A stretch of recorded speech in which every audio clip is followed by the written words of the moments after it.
Welcome to Abhignya's kitchen. ఈరోజు Sunday కదండి, ఈజీగా పిల్లలకి స్నాక్ చేసుకునే ఈజీ స్నాక్ ఒకటి పాస్తాతో చూపిస్తున్నానండి. మనకి పాస్తా మసాలాలకి ఏమి అవసరం లేకుండా సింపుల్గా చేసేయచ్చు.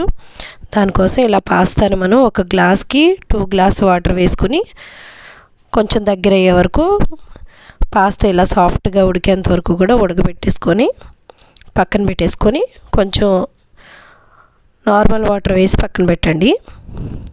తర్వాత ఇలాగా కడాయి తీసుకొని దానిలో కొంచెం ఆయిల్ వేసుకొని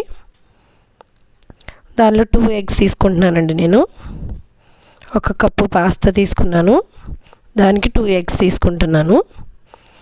ఈ ఎగ్స్ మనం చక్కగా కొంచెం దగ్గర అయ్యే వరకు బాగా వేయించుకోవాలి, పచ్చివాసన లేకుండా.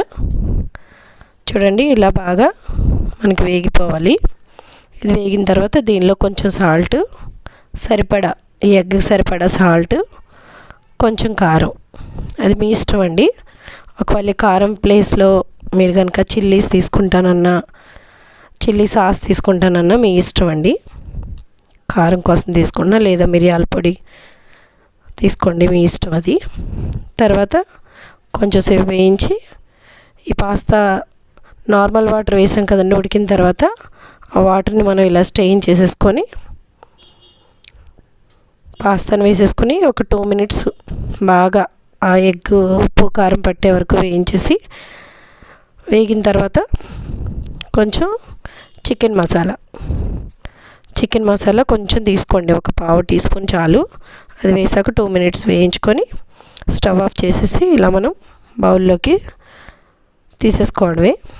బౌల్లోకి డిష్ అవుట్ చేసిన తర్వాత దీనిలో మనకి ఇష్టమైన టమాటా సాస్తో కానివ్వండి, లేదు అంటే ఇలాగా ఆనియన్, కోరియండర్ లీవ్స్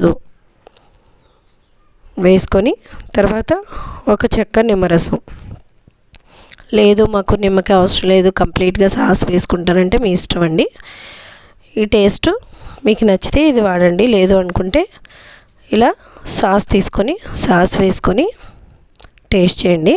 చాలా బాగుంటుంది, పిల్లలు చాలా ఇష్టంగా తింటారు. టమాటా సాస్ వేసాం కదండి, స్వీట్గా ఉండి చాలా బాగుంటుంది. పెద్దవాళ్ళు అయితే ఇలాగా ఆనియన్ వేసుకొని సర్వ్ చేసుకొని తినడమే. మీకు నచ్చితే మీరు కూడా లైక్ చేయండి. Bye friends.